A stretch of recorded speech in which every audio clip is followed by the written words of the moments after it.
മറുഭാഗത്ത് അല്ലാഹുവിന്റെ കൽപ്പന അനുസരിച്ചുകൊണ്ട് നോമ്പ് നോക്കുകയും ചെയ്തിട്ടുണ്ട്. ഇതൊരു ചടങ്ങായി, റമദാൻ ഒരു ചടങ്ങായി ആണ്ടുതോറും വരുന്ന ഒരാണ്ട് നേർച്ചയാക്കി മാറ്റുന്നതിന് പകരം മാറ്റമുണ്ടാവണം.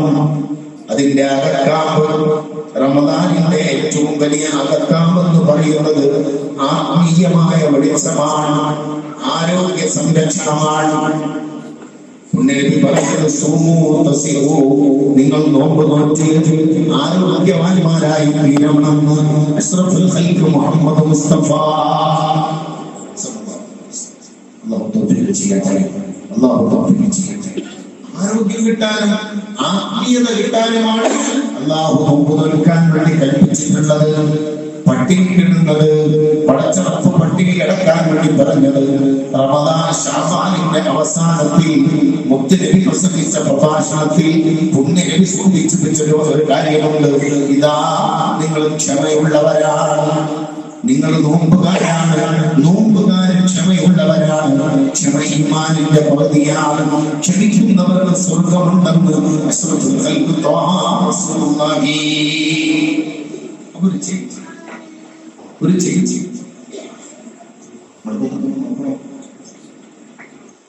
പുറത്തിറങ്ങുമ്പോൾ നോക്കണം. ആണും പെണ്ണും അവരവരുടെ ഔറത്ത് ശ്രദ്ധിക്കണം.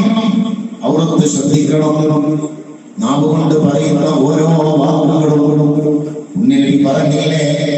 ചില ആളുകളുടെ നോമ്പിനെ പരിചയപ്പെടുത്തിക്കൊണ്ട് പറഞ്ഞു, അവര് ദാഹത്തിലാണ്, അവര് പട്ടിണിയിലാണ്, അവര് വൈകുന്നേരമാകുന്നത് വരെ, മഗ്രിബ് വരെ അവര് അല്ലാഹുവിന്റെ അടുക്കൽ പട്ടിണിയുള്ളവരാണ്. ഒരു ഉപകാരമില്ല. കാരണം ഗീബത്ത് പറഞ്ഞുകൊണ്ടിരിക്കുന്നു, നമീമത്ത് പറഞ്ഞുകൊണ്ടിരിക്കുന്നു, കളവ് പറഞ്ഞുകൊണ്ടിരിക്കുന്നു, തെറ്റുകുറ്റങ്ങൾ ചെയ്തുകൊണ്ടിരിക്കുന്നു. നോമ്പുകാരനാണെന്ന ഒരു ബോധം അവന്റെ ചിന്തയിലില്ല. പറയുന്നതിന്റെ യാതൊരു ലൈസൻസുമില്ല, ചെയ്യുന്നതിനും നിയന്ത്രണമില്ല. റമദാനാണെന്ന ബോധം പോലും ഇല്ലാത്ത അവസ്ഥ ഉള്ളവരുണ്ട്. അവർ അല്ലാഹുവിന്റെ അടുക്കൽ പട്ടിണി സഹിക്കുന്നവരാണ്, ദാഹം സഹിക്കുന്നവരാണ്. അവർക്ക് യഥാർത്ഥത്തിൽ നോമ്പിന്റെ പ്രതിഫലമില്ലെന്ന് അഷ്റഫുൽ ഖൽഖ് മുഹമ്മദ് മുസ്തഫ. അപ്പോ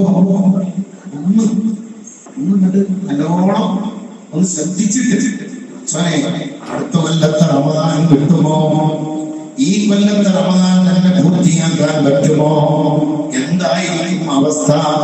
എപ്പോഴാണ് കണ്ടില്ലേ ഉദവിസ്താദ് അല്പം മുമ്പ് വായിച്ച, നമ്മളെ ഓർമ്മപ്പെടുത്തിയ ചില സംഭവങ്ങൾ. നമ്മുടെ കോളേജിൽ പഠിക്കുന്ന 2 മക്കളുടെ ഉപ്പ ചികിത്സയിലാണ്. പെട്ടെന്ന് വന്നു തീർന്നതാണ്. ഹാർട്ടിന് അസുഖമാകുന്നവർ, പെട്ടെന്ന് തളർന്നു പോകുന്നവർ, കൈകാലുകൾക്ക് തളർച്ച സംഭവിക്കുന്നവർ, ബോധം നഷ്ടപ്പെടുന്നവർ, സ്ട്രോക്ക് വന്നുകൊണ്ട് ചുറ്റുകോടി നോമ്പ് നോക്കാൻ പറ്റാത്ത അവസ്ഥയിൽ എത്തിച്ചേരുന്നവർ അല്ലാഹുവേ നീ കാത്തിരക്ഷിക്കണേ. അല്ലാഹുമാകാം, ഏത് സമയത്തുമാകാം. അതുകൊണ്ട് എല്ലാവരും ശ്രദ്ധിക്കണം. ഇനിയുള്ള നിമിഷം നന്നാവാൻ വേണ്ടി പരിശ്രമിക്കണം. എന്താ വേണ്ടത്? പൊരുത്തപ്പെടിപ്പിക്കൽ തുടങ്ങണം. ഹജ്ജിന് പോകുമ്പോൾ മാത്രമല്ല പൊരുത്തപ്പെടിപ്പിക്കേണ്ടത്, ഉംറക്ക് പോകുമ്പോൾ മാത്രമല്ല പൊരുത്തപ്പെടിപ്പിക്കേണ്ടത്. മാതാപിതാക്കൾ മരിച്ചു പോയിട്ടുണ്ടെങ്കിൽ റമദാനിന്റെ മുമ്പ് ഒരിടത്ത് പോകണം, കബർപുറത്ത് പോകണം. എന്നിട്ട് പറയണം, വായിച്ചേ എനിക്ക് പൊരുത്തപ്പെട്ട് തരണട്ടോ, റമദാനാണ് വരുന്നത്, ഉമ്മച്ചേ എനിക്ക് പൊരുത്തപ്പെട്ട് തരണട്ടോ. ജീവിതകാലത്ത് അവരുടെ അടുക്കൽ പോയി പറയുന്നത് പോലെ അവരുടെ കബറിന്റെ അടുത്ത് ചെന്നിട്ട് അവർക്ക് വേണ്ടി ഫാത്തിഹ ഓതി, യാസീൻ ഓതി, ഹദിയ ചെയ്ത് അവരോട് പൊരുത്തപ്പെടിപ്പിക്കണം.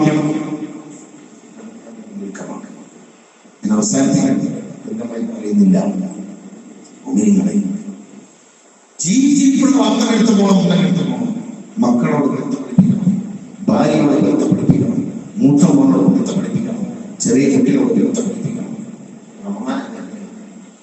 റമദാനല്ലേ എന്തിനാ ശാബാൻ വൃത്തിയാക്കാൻ, ശരീരം വൃത്തിയാക്കാൻ. നനച്ചുവയ്ക്കാൻ മാത്രമല്ല, മുളകും പൊടി ഇട്ടച്ച പാത്രം, കടുകിട്ടച്ച പാത്രം, പായ കഴുകാൻ മാത്രമല്ല, അത് അതിനപ്പുറത്ത് വേറെ ഒരു ശുദ്ധിയുണ്ട്. ആ ശുദ്ധിക്കാണ് മുൻഗണന. അതിനുശേഷമാണ് മറ്റുള്ളതൊക്കെ. തൗഫീഖ് ചെയ്യട്ടെ. കിട്ടിയ അവസരം ഉപയോഗപ്പെടുത്തി എന്ന് മാത്രമാണ്.